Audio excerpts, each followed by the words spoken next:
Yeah,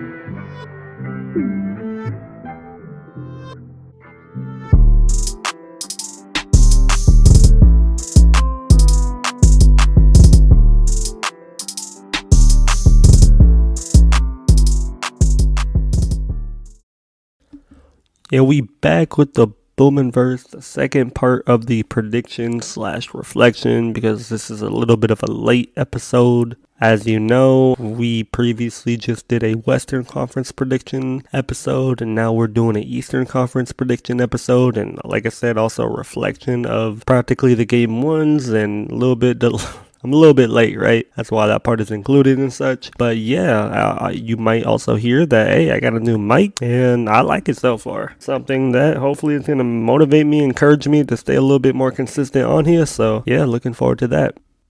Nonetheless, we do have some Eastern Conference things to talk about. First off, I'm going to start off with the first game that occurred on Saturday, which was the Philadelphia 76ers and the Brooklyn Nets. I have a lot, I guess I don't have too much to speak upon on this regard because the Philadelphia 76ers are by far the clear favorite, probably anticipating to do a clean sweep. And now, because it is, again, a little bit later in my discussion for this on this platform, I am now past game 2, and the Philadelphia 76ers are up 2-0. Shout out to them. However, the Brooklyn Nets, they just look a little defeated, and sometimes they're really good when they're shooting the peel off the ball, and they have the talent to do that on their team. It's just a matter of the fact that they're going against a much more superior team. Just the fact that no one can really hold Mr. Embiid. James Harden, from what I saw, did not have a really great outing in either team. It was a low-scoring game, right? Or not to be fond about if you're a 76er fan, because at the end of this, you're going to be playing the Boston Celtics in the next series. But,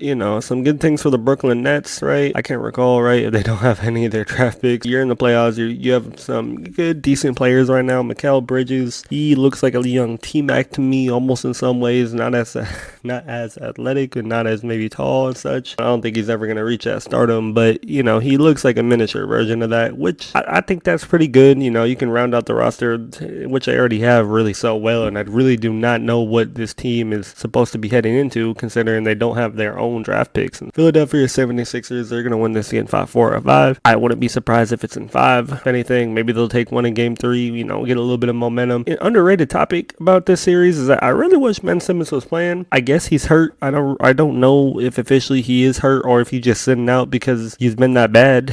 But that's really all, and hopefully, I don't know, well, not hopefully anything, I don't really care about the series too much, as where I make that same sentiment with a lot of the series in the Eastern Conference. So otherwise, let's move on to the Boston Celtics and the Atlanta Hawks.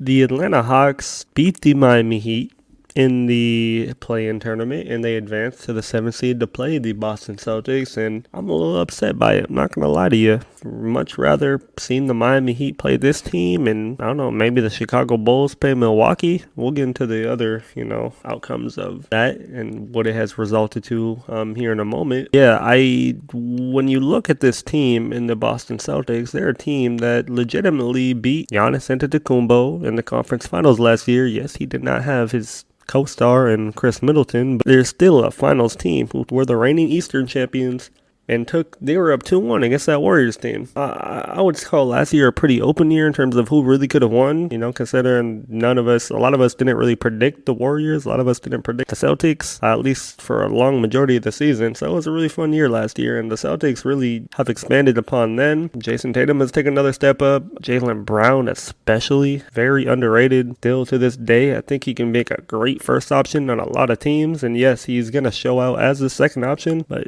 I don't know. From my eye test, I see there's a lot of indicators to me that would suggest that, hey, I like Jaylen Brown a little bit more than Jason Tatum. At least we can talk about this year from an efficiency standpoint. Maybe then you can counter that by saying, hey, the game plan is always going to be for Tatum instead of Jaylen Brown, therefore the outcome is going to be as such. Nonetheless, Celtics in 4. Hawks team, they're good, they're decent, right? I mean, if you're looking at fluidity lineup, it all makes sense, and I just think that they are missing something to really be able to compete, because that's what you need. You need to be a competitive, competing team to actually beat this roster or have any type of competitive spirit against them, and that's not going to happen here today. It's going to be Celtics in 4, Maybe there'll be a couple fun games in Atlanta. Ice Tray the Gang is getting out the way. Yeah, that was corny. But, let me move on. For now, what is very likely to be the most exciting series in the Eastern Conference first round series. This is also going to matter for the second round a little bit to see how that comes out, because New York Knicks, I don't know if they really have what it takes to win, considering that Cavaliers team really can propose to a contender in this league. You look at that Cavaliers team and they're down 1-0, which is crazy to me. And there's even think about it, the Cavaliers, this is their first team to make the playoffs without LeBron James since like 1998, and that's like what LeBron was drafted in 03, so that's a long time ago from now. I would consider something like that a little crazier than the fact that Kings haven't been in the playoffs for 17 years. Nonetheless, the Knicks are up 1-0. Now, this has really come to my surprise. Seems like a lot of teams are losing home court advantage early. The Knicks, I don't know if that's that much of an advantage for them, considering how well stars play at the road or at Madison Square Garden in general, because people come there to perform, to put on the show, because typically the Knicks can't. Knicks are actually good this year. It's not like that superstardom. It's not that like that Donovan Mitchell. It's not that, that's really the only really, really big star in the whole series, we're being honest. Julius Randle, he's up there, yeah, but he's not like superstardom still, in my opinion. He's great, but it's just like a different type of great. He's a really, really good, not great like Donovan. And he had a great game. He did take a little bit too much shots, in my opinion, and he probably should have turned it down a little bit. And, Darius Garland maybe should have had a little bit more of the on-ball duties, creating for others, and maybe that could have got some more people in the rhythm, like an Evan Mobley, like a Jared Allen. Donovan Mitchell can play make, but he can't do what Darius Garland can do, in my opinion. And sure, you're going to look at the stat sheet and say, oh, we did this, and there's a difference between there's a point guard, there's a shooting guard. One knows what to do with the ball and how to get others involved a little bit better. Besides the point, right? The New York Knicks are looking good. Didn't really think about how much that depth on their roster would have mattered in the series, consider the upper echelon of the Cavs teams. It was really hard for me to come to this choice. I made a few predictions, and on all of them, because like some of them are a little bit based off circumstances and injuries, and that doesn't really matter right now. But overall, I guess I got the Cavaliers in 7. I can see them bouncing back. They just got a bit more talent in each position and great defenders, and that's a hard matchup to beat. I would be surprised if the Knicks win, but if they do, hey, that's great for the league. I digress, move forward. Cavaliers in 7. But last but not least is going to be the Milwaukee Bucks and the Miami Heat series, which is, I actually, in my opinion, because over the years, this team has seen each other a lot in the playoffs, and they both beat each other, right? Obviously, we have in 2020 where the Miami Heat make the finals, and they make that run, they sweep them in the midst of that. Afterwards, we see they get their get back, and the Milwaukee Bucks win their championship, and I guess that was really the only time, but now they're playing each other again, and now the ace seed Miami Heat are leading the series 1-0. They beat them on the road. However, there was no Giannis Antetokounmpo for majority of the game, and now Tyler Hero was also injured, which reminds me how I was listening to the commentary on there, and a lot of us have heard this, right? Jim Miller saying that Tyler Hero is more valuable to the Miami Heat than Giannis is to the Milwaukee Bucks. So I guess Tyler Hero is now the most valuable player in the NBA and the best player in the world. That's Reggie Miller for you.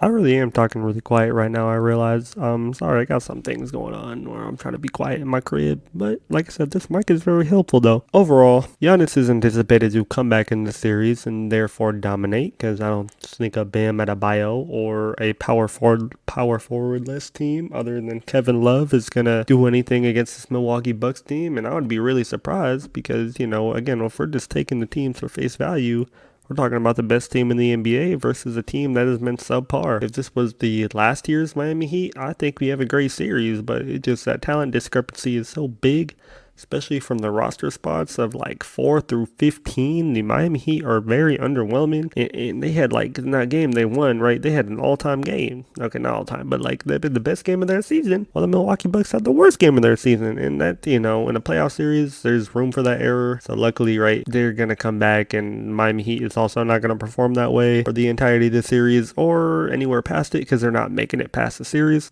However, Milwaukee in 6. And you might be thinking 6, but they don't got Tyler Hero. And Giannis is coming back, but Jimmy Butler is gonna do his thing because I guess I did not really give credit to him yet. Jimmy Butler had an amazing game, and he's gonna do it again because that is Jimmy Butler, Jimmy Buckets, whatever you want to call him. He is that. Look, I said you can look at his statistics throughout his career. It'll show a lot of things where maybe efficiency isn't this, but I mean to say that this man's like he's one of the best slashers in the league. He's just one of the best clutch shooters and clutch playmakers, and just down the stretch, I don't know. I don't think there's anyone else, not 5 more people in the NBA in the last 2 decades that you would want the ball in their hands over Jimmy Butler. You know what I mean? So that in itself is gonna make me believe in Jimmy Butler is going to be able to perform more than they at least get him one more game, right? Especially in Miami going back there. And the fact they have home court advantage now, it could get a little competitive. These games might be fun, especially if Giannis is going to not play 100%. Nonetheless, Milwaukee in 6, and I'm looking forward to the remainder of the series and the playoffs. Hopefully, this is the end of the video, by the way. Please leave a like. Please subscribe. This should be a back-to-back video if things go according to plan. Hopefully, I have no issues with the audio this time around because, like I said, just about a mic. I hope you'll have a good one. Right now, the Warriors and Kings are playing, and it's pretty entertaining. I'm going to go watch the rest of that game. So, hope you'll have a great night. Peace out. Take care. Bye. We back.